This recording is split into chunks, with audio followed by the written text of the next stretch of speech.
Halo semuanya, selamat datang di channel yang tidak layak untuk dihina ini. Sebelum kita mulai, atur posisi santainya, seruput kopinya, dan mari kita berhayal.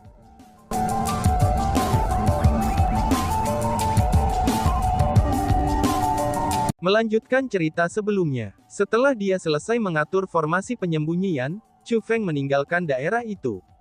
Namun Chu Feng tidak segera bergegas untuk menemukan klan surgawi Chu. Sebagai gantinya, dia memilih beberapa klan iblis yang melahap darah berbibir lembut, dan mulai memeras pengakuan dari mereka lagi. Chu Feng berusaha menyelamatkan orang-orang. Namun mencoba untuk menyelamatkan orang-orang dari tangan klan iblis yang melahap darah, itu sama saja dengan pergi ke kolam naga atau sarang harimau. Chu Feng perlu mendapatkan informasi sebanyak mungkin tentang mereka. Semakin dia memahami klan iblis yang melahap darah, maka itu akan semakin baik. Hanya melalui inilah Chu Feng bisa mendapatkan lebih banyak kepastian dalam kesuksesan. Setelah serangkaian pertanyaan terperinci, Chu Feng akhirnya berangkat. Dia mulai bergerak menuju wilayah barat laut pohon suci Void. Ada camp klan iblis yang melahap darah di tempat itu, dan orang-orang yang mereka tangkap semuanya dikirim ke camp itu. Setelah serangkaian siksaan kejam dan pertanyaan yang sangat rinci, Chu Feng mempelajari kekuatan klan iblis yang melahap darah di dalam pohon suci Void. Bahkan bisa dikatakan bahwa Chu Feng telah mempelajari semua informasi yang diketahui oleh klan iblis yang melahap darah yang telah dia tangkap. Chu Feng telah belajar bahwa ahli terkuat dalam klan iblis yang melahap darah, dia adalah kepala klan mereka. Kabarnya dia hanya sedikit lagi untuk menjadi ahli yang maha agung. Meskipun dia juga hanya di puncak yang maha tinggi, tapi dia memiliki kekuatan yang luar biasa, dan tidak tertandingi di antara mereka yang memiliki kultivasi yang sama. Terlepas dari ketua klan mereka, ada juga wakil kepala klan. Dia juga adalah puncak yang maha tinggi yang tidak bisa dipandang rendah. Di bawah kepala klan dan wakil kepala klan, mereka adalah 10 pelindung. Dari 10 pelindung, 9 orang di peringkat 8 yang maha tinggi, dan individu ke-10 juga puncak yang maha tinggi. Terlepas dari 12 dari mereka, ada 331 ahli yang maha tinggi yang telah memasuki pohon suci Void. Di atas kertas, klan iblis yang melahap darah benar-benar tidak bisa dipandang rendah. Bahkan mereka bisa dikatakan diisi dengan para ahli yang kuat. Setelah semua, jumlah ahli tingkat maha tinggi yang dimiliki klan surgawi, itu dapat diatasi dengan jari seseorang. Faktanya bahwa klan iblis yang melahap darah memiliki semua pakar tingkat maha tinggi, itu berarti bahwa mereka benar-benar memiliki banyak individu berbakat di dalam klan mereka. Ini terutama dengan ketua klan mereka. Dilaporkan bahwa dia sudah bisa merasakan persimpangan untuk membuat terobosan, dan benar-benar hanya sedikit lagi menjadi yang maha agung. Ranah yang maha agung, itu hanya ada berapa banyak dari mereka di seluruh leluhur martial Starfield. Jika kepala klan iblis yang melahap darah benar-benar berhasil menjadi yang maha agung, klan iblis yang melahap darah akan sebanding dengan monster raksasa seperti klan surgawi Tantai. Pada saat itu, klan iblis yang telah menghilang selama bertahun-tahun, mereka sekali lagi akan menjadi eksistensi ketakutan bagi orang-orang dari leluhur martial Starfield. Selain itu, apa yang paling menakutkan tentang klan iblis yang melahap darah adalah faktanya, bahwa selain para ahli kuat mereka dari generasi muda, tapi orang-orang dari generasi muda mereka bahkan lebih luar biasa. Setelah interogasi yang kejam dan terperinci, Chu Feng mengetahui bahwa 3 orang adalah yang paling luar biasa di antara semua talenta hebat klan iblis yang melahap darah. Ketiga orang itu semuanya adalah saudara kandung, dan saudari itu adalah yang termuda. Namanya adalah Zhang Xirui. Kabarnya Zhang Xirui cukup cantik.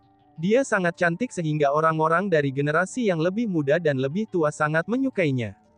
Dia juga benar-benar menyenangkan untuk dilihat. Seperti kata pepatah, seseorang tidak dapat menilai buku dari sampulnya. Maja Zhang Xirui adalah contoh sempurna dari itu. Meskipun dia terlihat sangat tidak berbahaya, tapi dia sangatlah kejam. Bahkan orang-orang dari klan iblis yang melahap darah dan orang-orang yang mengikuti jalan iblis, mereka akan menunjukkan rasa takut di wajah mereka ketika menyebutkannya. Alasan mengapa Zhang Xirui dikatakan kejam, itu karena dia suka menyiksa sesama klannya setiap kali dia merasa tidak senang. Bahkan metode di mana Zhang Xirui menyiksa klannya tidak melalui cedera fisik secara langsung. Tapi sebaliknya, itu melalui mulutnya. Mulut Zhang Xirui berbeda dari orang-orang sejak awal. Bahkan keterampilan bela diri yang dia latih, itu dilatih menggunakan mulutnya. Klan iblis yang melahap darah adalah orang-orang yang tak kenal takut. Namun, hampir semua orang takut dengan mulut Zhang Xirui. Bahkan tanpa menggunakan keterampilan bela diri atau teknik bela diri, Zhang Xirui mampu mengutuk seseorang sampai mati hanya dengan berbicara saja. Itu benar, dia bisa mengutuk seseorang sampai mati. Terkutuk olehnya dapat menyebabkan jiwa seseorang hancur dan tubuhnya meledak. Meskipun Zhang Xirui memiliki mulut yang kejam, tapi dia sangat berbakat, dan sudah peringkat 9 martial immortal di usianya yang masih muda. Adapun saudara tengah dari 3 bersaudara, namanya adalah Zhang Boyi. Zhang Boyi itu pria yang aneh. Klan iblis yang melahap darah yang disiksa Chu Feng tidak menyebutkan mengapa Zhang Boyi itu aneh. Mereka merasa sangat sulit untuk menyebutkan alasannya, dan Chu Feng juga tidak bertanya terlalu banyak tentang itu. Karena bagaimanapun, itu bukan sesuatu yang dia pedulikan. Selain itu, Chu Feng telah belajar bahwa Zhang Boyi juga sangat kuat. Seperti Zhang Xirui, dia juga puncak martial immortal. Namun dia tampaknya lebih kuat dari Zhang Xirui. Dalam hal bakat, yang terkuat dari ketiganya adalah saudara tertua, Zhang Yanfeng. Zhang Yanfeng itu sangat tampan dan narsis. Dia menganggap dirinya sebagai pemuda paling tampan di dunia. Biasanya, tidak salah jika menyebut Zhang Yanfeng pemuda yang tampan. Hanya saja, ada kekurangan baginya, dia memiliki kepala yang sangat besar. Lebih tepatnya, bagian belakang kepalanya yang sangat besar. Bahkan jika dia memiliki tampilan yang sangat tampan, tapi jika kepalanya sangat besar, itu tidak akan sebanding dengan bagian tubuhnya yang lain. Karena dia adalah seorang kultivator, mengubah penampilannya seharusnya menjadi tugas yang sangat sederhana. Mengurangi ukuran kepalanya sama sekali tidaklah sulit. Namun Zhang Yanfeng itu tidak pernah berniat mengubah ukuran kepalanya. Alasan untuk itu adalah, karena dia begitu narsis hingga dia merasa bahwa setiap bagian dari dirinya sempurna. Tidak ada satu hal pun tentang dirinya yang dapat diubah termasuk kepala yang luar biasa besar itu, karena menurutnya itu juga sangat sempurna. Mengabaikan narsisismenya, kekuatan Zhang Yanfeng tidak bisa dipandang rendah. Zhang Yanfeng adalah peringkat 1 yang maha tinggi. Saat ini sebagian besar orang di leluhur martial Starfield merasa, bahwa orang-orang dari generasi yang lebih muda hanya Chu Feng dan Ling Hu Hongfei yang merupakan ahli tingkat yang maha tinggi. Chu Feng dan Ling Hu Hongfei juga dianggap jenius tingkat iblis karena hal itu. Sejak itu Zhang Yanfeng memiliki kekuatan setara dengan Chu Feng dan Ling Hu Hongfei, dan dia secara alami juga jenius tingkat iblis. Singkatnya, 3 jenius terkuat dari klan iblis yang melahap darah adalah 3 orang aneh. Namun mereka semua adalah orang yang memiliki bakat tingkat iblis. Adapun berita terbesar yang Chu Feng pelajari adalah, bahwa semua ahli di camp telah pergi untuk menangkap orang-orang. Di antara orang-orang yang tetap sebagai penjaga bagi para tahanan, yang terkuat adalah 3 saudara kandung. Jadi selama Chu Feng bisa mengalahkan 3 saudara kandung itu, maka dia bisa menyelamatkan orang-orang yang ditangkap oleh klan iblis yang melahap darah. Selain itu, ketiga saudara kandung itu adalah orang yang sangat penting bagi klan iblis yang melahap darah, dan dianggap sebagai masa depan mereka. Dengan demikian, Chu Feng merasa bahwa jika dia bisa menangkap 3 saudara kandung, dia mungkin bisa mengancam seluruh klan iblis yang melahap darah. Seperti kata pepatah, ketika menyerang ular, seseorang harus menyerang 7 inci di bawah kepalanya. Sangat mungkin bahwa ketiga saudara kandung itu adalah nyawa klan iblis yang melahap darah. Setelah melakukan perjalanan selama beberapa waktu, daerah yang sangat luas dan kosong segera muncul di depan Chu Feng. Cukup sulit untuk menemukan daerah yang luas dan kosong di pohon suci Void, yang tertutup cabang-cabang pohon yang lebat. Bahkan ada gerbang besar di tengah wilayah kosong itu. Gerbang itu panjangnya 3000 meter, dan lebarnya 800 meter. Selanjutnya, gerbang itu dibentuk melalui cabang-cabang yang tak terhitung jumlahnya yang diikat satu sama lain. Chu Feng bisa mengatakan bahwa itu semua adalah cabang dari pohon suci Void. Gerbang itu terlihat sangat aneh dan membingungkan, namun itu juga memberi sedikit perasaan disucikan. Chu Feng tahu bahwa itu pasti adalah gerbang klan iblis yang melahap darah ingin membukanya. Namun gerbang itu hanyalah hiasan pada saat itu, dan itu bukan gerbang fungsional yang sebenarnya. Aneh, mengapa tidak ada apapun di sini? Kata Chu Feng.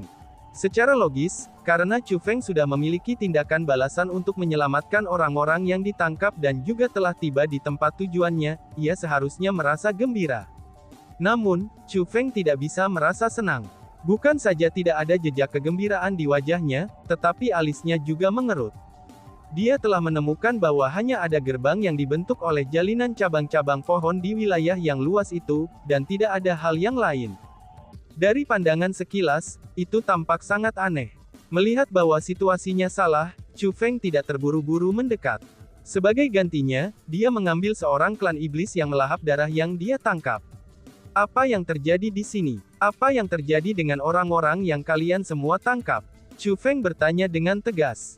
Aku juga tidak tahu apa yang sedang terjadi, aku benar-benar tidak tahu. Mereka ada di sini sebelumnya. Tawanan klan yang melahap darah mulai menggigil ketakutan. Tawanan klan iblis yang melahap darah itu benar-benar hancur setelah penyiksaan Chu Feng, dan telah mengungkapkan banyak rahasia mereka kepadanya. Dengan demikian, Chu Feng agak percaya kata-katanya. Aneh, mengapa mereka tiba-tiba disembunyikan? Mungkinkah klan iblis yang melahap darah telah menyadari sesuatu? Chu Feng mulai merenung di dalam hatinya. Namun dia tidak dapat menentukan apa alasannya. Lebih jauh lagi, bahkan ketika menggunakan mata surgawinya untuk mengamati sekelilingnya, dia tidak dapat mendeteksi petunjuk apapun dari daerah kosong dan luas dengan gerbang raksasa. Awalnya Chu Feng ingin melepaskan beberapa anggota klan yang melahap darah, dan meminta mereka menyelidikinya. Namun, ia segera menolak gagasan itu. Dia benar-benar tidak bisa melepaskan tawanan klan yang melahap darah itu, karena mereka hanya akan mengeksposnya. Tampaknya aku hanya bisa mengambil risiko ini sendiri, kata Chu Feng. Tiba-tiba saja Chu Feng melompat maju. Setelah mendarat di tanah yang kosong, dia segera melompat lagi, dan mendarat di atas gerbang raksasa. Namun ketika dia mendarat di gerbang raksasa dan sekitarnya tidak memiliki reaksi sama sekali. Dengan demikian, Chu Feng mengangkat kakinya dan menginjak ke bawah. Bang! Bergemuruh. Dengan menginjak-injaknya, gerbang raksasa yang terdiri dari cabang-cabang itu langsung hancur. Debu segera melonjak ke langit, dan ini menyebabkan keributan. Namun bahkan dengan itu menjadi kasusnya, tidak ada klan iblis yang melahap darah yang muncul.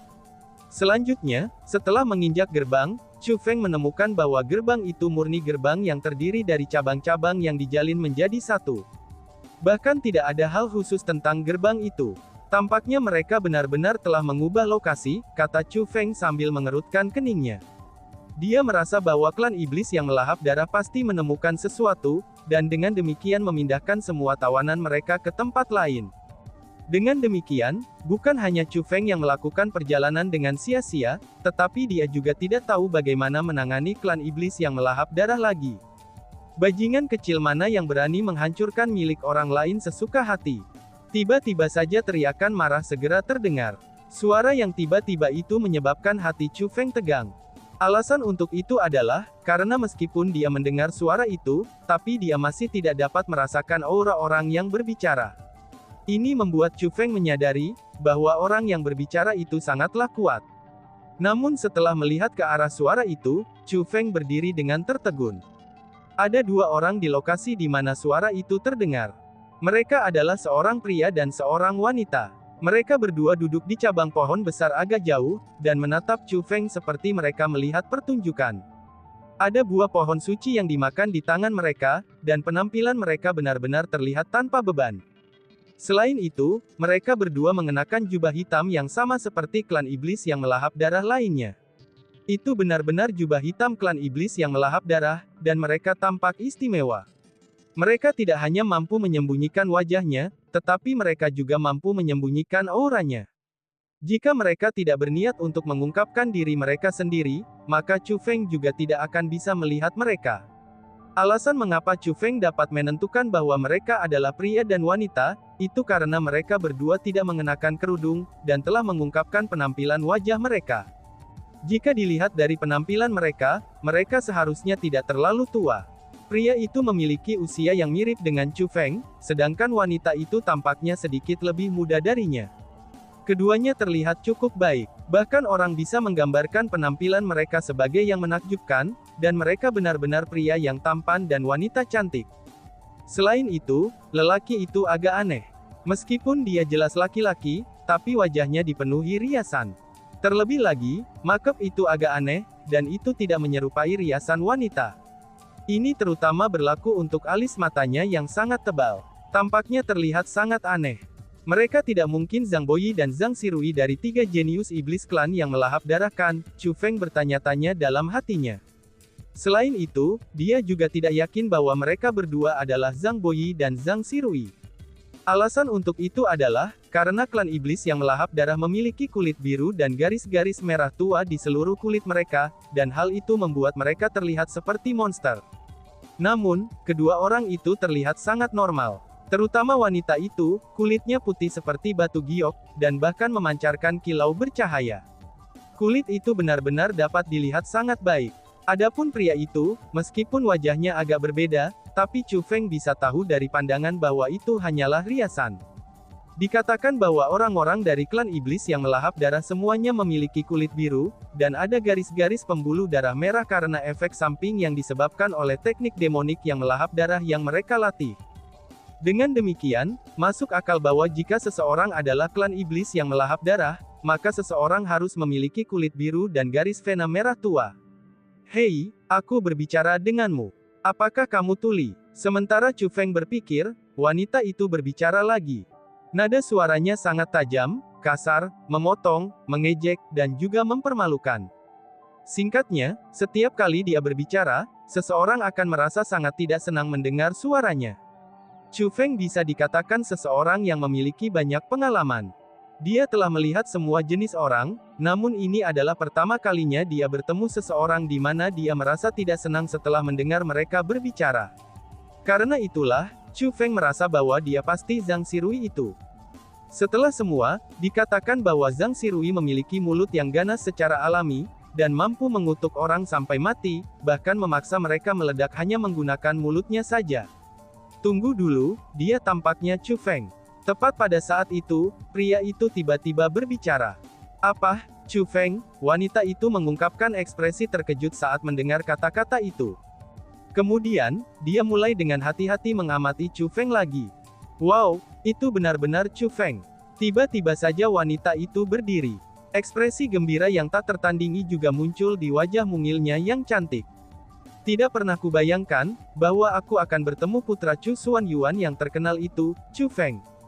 Aku pernah mendengar bahwa kamu dikatakan sebagai yang terkuat dari generasi muda di Ancestor Martial Starfield.